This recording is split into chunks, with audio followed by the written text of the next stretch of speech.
जब आपके साथ सरकारी तंत्र नहीं है, जब आपके पास मुख्य धारा की मीडिया नहीं है, जब आपके पास हिंदू मुस्लिम की पॉलिटिक्स करने के लिए जो है वो तमाम जो सत्ताधारी नेता है, तो ऐसी परिस्थिति में 2024 का चुनाव आप लड़ेंगे किस प्रकार? देखिए, सब चीज़ों में घूम फिर के आप ये आते हैं, आखिर कौन? मुझे लगता है अगर राहुल गांधी जी के ऊपर देशद्रोह का मुकदमा दर्ज करना है तो उससे पहले नरेंद्र मोदी जी के ऊपर करना चाहिए, क्योंकि अगर देश का कोई अपमान करता है, देश को कोई बेच रहा है, देश को कोई अगर पूरे विदेश में जिसने पूरा जो इंडिया का जो इमेज है उसको डुबा के रख दिया है, तो वो है नरेंद्र मोदी जी। को प्रधानमंत्री नहीं बताकर खुद को प्रधान सेवक बताते हैं, देश का चौकीदार बताते हैं, तो इसमें दिक्कत कहाँ है?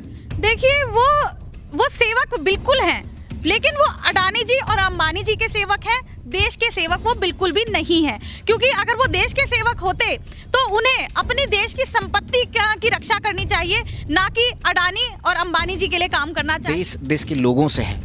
देश सुरक्षित और संरक्षित तब है जब देश के एक एक लोगों को बुनियादी सेवाएं मिल पाएंगी, सुरक्षा मिल पाएंगी, रोजगार मिल पाएगा। रोजगार एक बहुत बड़ा मुद्दा है। आज तिरंगा झंडा जिसको हम सलाम करते हैं सभी, इस तिरंगे झंडे का रंग एक मुसलमान ने दिया था, और मुसलमानों को भी इस देश में बराबर योगदान रहा, इस देश को आज़ादी में। बिल्कुल ठीक है। और लेकिन कहीं ना कहीं इनको दबाए जा रहे हैं, शहरों के नाम चेंज कर रहे हैं, ये एक अच्छी राजनीति नहीं है। नमस्कार, मैं आनंद कुमार। लगातार भारतीय जनता पार्टी ये आवाज़ उठा रही है कि राहुल गांधी के ऊपर देशद्रोही का मुकदमा दर्ज कर देना चाहिए, उनकी सदस्यता को रद्द कर देनी चाहिए।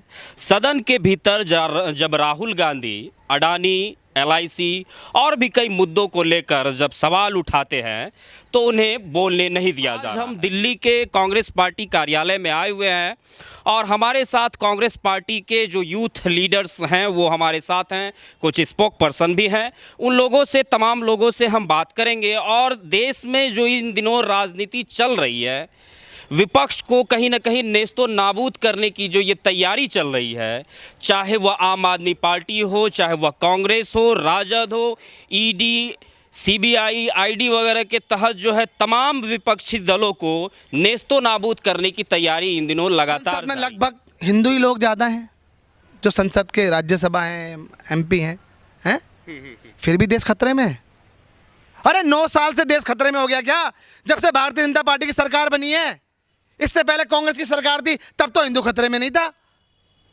अब मुझे बताइए, अरे आप देखिए, चीफ जस्टिस हिंदू है, कमिश्नर हिंदू है, अरे सभी संस्थाओं में तो हिंदू बैठे हैं, तब भी हिंदू खतरे में है क्या? अरे वो लोग देखिए जो गल्फ कंट्री में बैठे हुए हैं, जो विदेशों में बैठे हुए हैं, वो खतरे में नहीं है, वो भी सुरक्षित है। तो हिंदुस्तान का रहने वाला, हिंदुस्तान का आदमी वो खतरे में है। तो इसका मतलब लानत है इन लोगों के ऊपर कि खुद की सत्ता होने के बावजूद भी हिंदू खतरे में आ रहा है।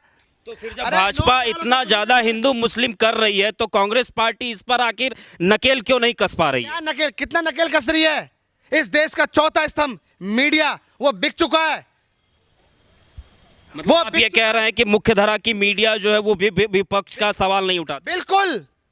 मैं आपको कहना चाह रहा हूँ, आप जैसे तमाम कुछ चैनल वाले जो दिखाते हैं, अरे आप देखिए और बाकी लोग कहाँ हैं? अरे घबराते हैं वो, उन्हें पता है उनकी रोजी रोटी चल रही है। एक सवाल कहते हैं राशन दे रही है सरकार, राशन। अरे तुम छोड़ो मीडिया, तुम भी राशन लो ना, अपने बच्चे पल जाएंगे क्या आपके राशन देने से? अरे तमाम चीजें होती हैं भैया। देश का युवा बैठा हुआ है कि रोजगार दे दो, कब दोगे? 9 साल से आप बैठे हो, आप कब दोगे रोजगार? महिलाएं बैठी हुई हैं, दुनिया भर का उत्पीड़न हो रहा है उनके ऊपर, क्या करे, किसका चेहरा देखे? तो ऐसी परिस्थिति में आदमी बैठा हुआ चप्पल में, ऐसी परिस्थिति में जब आपके साथ सरकारी तंत्र नहीं है, जब आपके पास मुख्य धारा की मीडिया नहीं है, जब आपके पास हिंदू मुस्लिम की पॉलिटिक्स करने के लिए जो है वो तमाम जो सत्ताधारी नेता है, तो ऐसी परिस्थिति में 2024 का चुनाव आप लड़ेंगे किस प्रकार? देखिए, सब चीज़ों में घूम फिर के आप ये आते हैं, आखिर कौन? जी, मैं एक बात पूछना, सवाल तो है ना आखिर, क्योंकि सबसे बड़ा मुद्दा तो यही है कि आखिर कौन। देखिए, मैं एक छोटी सी एग्जांपल देता हूँ। एक घर का परिवार चलाने वाला आदमी जी है ना, उसके 2 बच्चे हैं, 3 बच्चे हैं, माँ है, परिवार है। अगर जब उनके सर से साया उठ जाता है, उनके फादर जब चले जाते हैं तो घर नहीं चलता। मैं आपसे पूछना चाहता हूँ, चलता है ना? नरेंद्र मोदी जी ने 9 साल में क्या निहाल कर दिया, मुझे बताइए। सारे गुजरातियों को भगा दिया, मेहुल चोकसी हो, नीरव मोदी हो, ललित मोदी हो, भागे ना, भागे। भगाने वाला कौन है? भगाने वाला कौन है?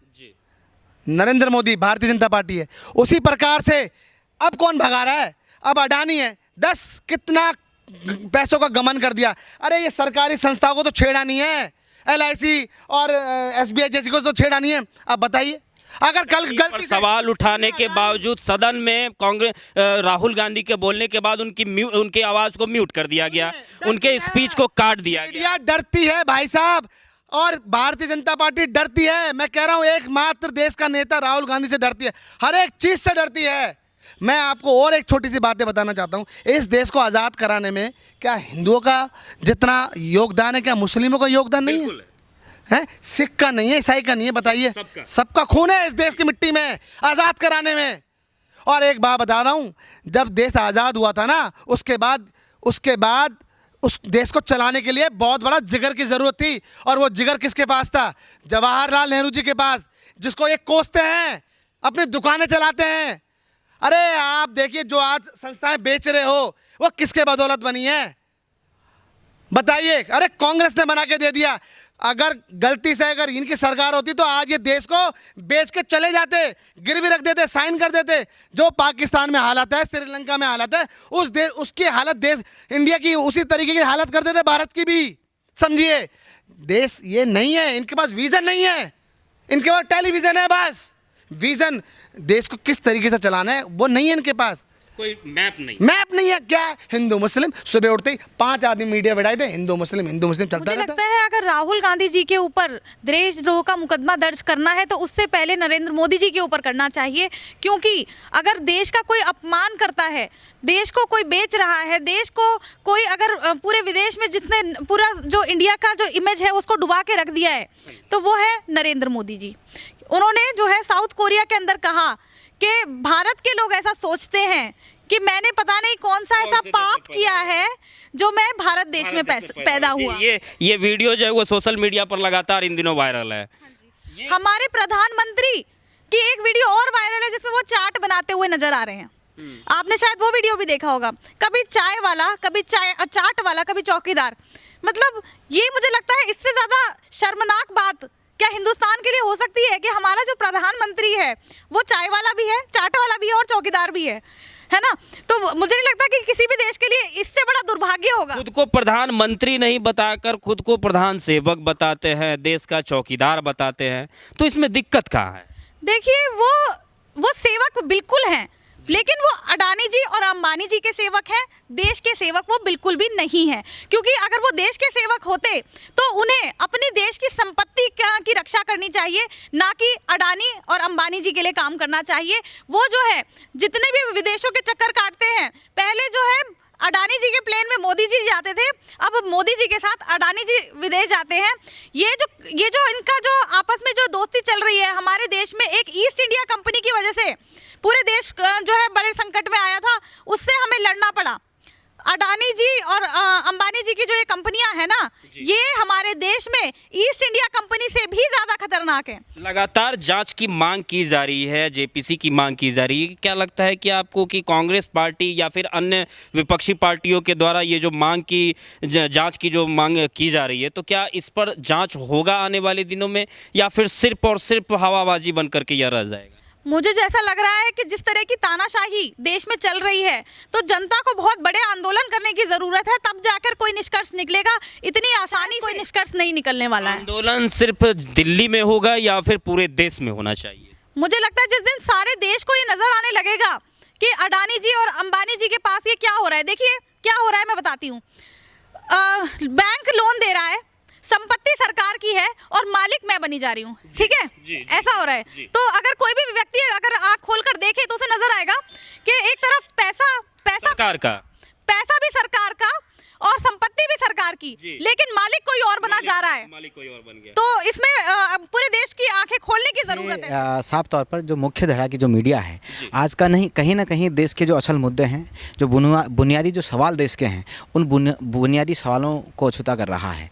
लगातार सरकार के गलत नीतियों का भी महिमा मंडन हो रहा है। एक बार के लिए सरकार के जो सकारात्मक जो मुद्दे हैं उनको जनता तक पहुंचाने का एक पहल हो तो हम उसका स्वागत करते हैं, लेकिन जिस तरीके से बीते 9-10 सालों में देखने को मिला है कि लगातार देश के असल मुद्दों को डाइल्यूट करने की बड़ी कोशिश हुई है। देश के जो ज़रूरतमंद तबक्के हैं उनके सवाल को रेज़ करने की कहीं पर बात नहीं हुई है, कहीं ग्राउंड रिपोर्टिंग नहीं है। तो मुख्य धारा की मीडिया ने इस तरीके से बिल्कुल अपने को जो है बहुत कमज़ोर सा दिखाया है। ये देश के लोकतंत्र के लिए बड़ा सदमा सा है, बहुत बड़ा गहरा प्रश्न चिन्ह है।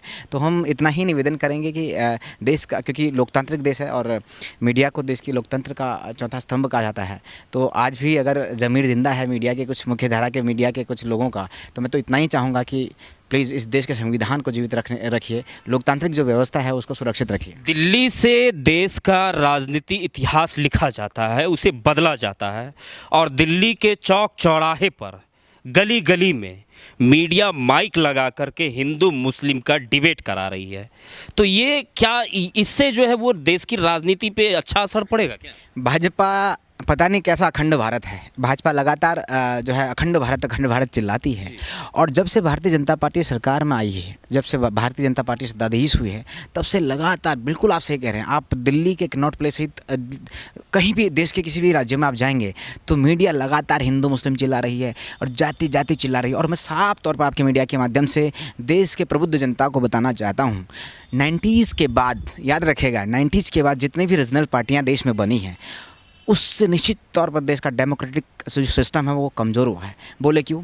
जितनी भी क्षेत्रीय पार्टियां बनी हैं ना सर, वो सब क्षेत्रीय पार्टियां धर्म के नाम पर, जाति के नाम पर, पंथ संप्रदाय के नाम पर बनी है। इससे देश का डेमोक्रेटिक सिस्टम कमज़ोर हुआ है। मैं देश के लोगों को निवेदन करना चाहता हूँ, देश के लोगों से है। देश सुरक्षित और संरक्षित तब है जब देश के एक लोगों को बुनियादी सेवाएं मिल पाएंगी, सुरक्षा मिल पाएंगी, रोज़गार मिल पाएगा। रोज़गार एक बहुत बड़ा मुद्दा है। आपको मैं बताता हूँ, इनफॉर्मल सेक्टर, आपको मैं बताता हूँ, जितने भी छोटे छोटे लघु उद्योग थे ख़त्म कर दिया ना। 2008 में वैश्विक महामारी आई, वैश्विक आर्थिक महामंदी आई, भारत को पता नहीं चल पाया। आप और हम भी उसी एरा में कहीं ना कहीं 90s टीनेजर होंगे, तो क्या आपको वो चीज़ महसूस हुआ? नहीं महसूस हुआ। आज पूछिए वो व्यापार करने वाले आदमी को कि स्थितियाँ क्या है, व्यापार पूरा ठप हो चुका है। और साफ तौर पर मैं कहता हूँ, एक दिन कोई भाजपा का साथी मिला तो बोला कि ये भाजपा को आप क्यों कोसते हैं लगातार? मैंने कहा भाजपा वो काम करने जा रही है कि अगर लेवाइस का 100 दुकान अगर शहर में चलती थी पहले से, तो सारे जो है छोटे छोटे 100 जो कंपनियाँ उनको बंद करके सिर्फ 2 कंपनियाँ चला रही इस देश में। तो 100 कंपनियों में काम करने वाले जो पलेदार होंगे, काम करने वाले जो लोग होंगे, जो व्यापार करने वाले, जितने भी व्यापार से जुड़े हुए, तमाम तानाबाना से जुड़े हुए जो लोग होंगे, उनके रोज़गार के साथ एक बड़ा खिलवाड़ हो रहा है। वो कहते थे कि हम प्रतिवर्ष 2 करोड़ युवाओं को रोज़गार देंगे। मई 2021 का आंकड़ा था कि 14 करोड़ रजिस्टर्ड यूथ को जो है इन्होंने अनएम्प्लॉय कर दिया।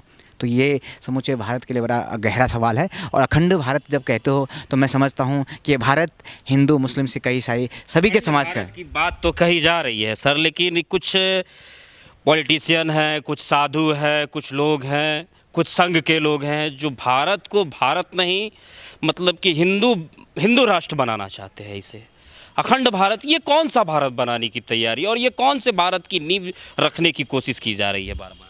ये मेरे लिहाज से भाजपा यही चाहती है, ये संदेश देना चाहती है कि जो भाजपा से जुड़ा हुआ है वो हिंदुस्तानी है जी, जो सरासर गलत है। आज आप देखिए, ये आज तिरंगा झंडा जिसको हम सलाम करते हैं सभी, इस तिरंगे झंडे का रंग एक मुसलमान ने दिया था, और मुसलमानों को भी इस देश में बराबर योगदान रहा, इस देश को आज़ादी में बिल्कुल रहा, ठीक है। और लेकिन कहीं ना कहीं इनको दबाए जा रहे हैं, शहरों के नाम चेंज कर रहे हैं। ये एक अच्छी राजनीति नहीं है। युवाओं को इसका गलत असर जा रहा है सर। युवा वही चीज़ सोशल मीडिया पर देखकर उससे प्रभावित हो रहे हैं और जातिवाद के धुएं में जा रहे हैं। और मैं बिलोंग राजस्थान से करता हूँ, वहाँ 25 MP है इस मोदी सरकार के, लेकिन एक भी ऐसा बंदा नहीं है जो खुलकर उनके सामने बोल सके, कोई विकास की बात कर सके, कोई महंगाई के मुद्दे की बात कर सके। सभी सब कट्टू रहते हैं और आपस में इनका सिर्फ एक ही मुद्दा है, कैसे करके जातिवाद का बात उठाए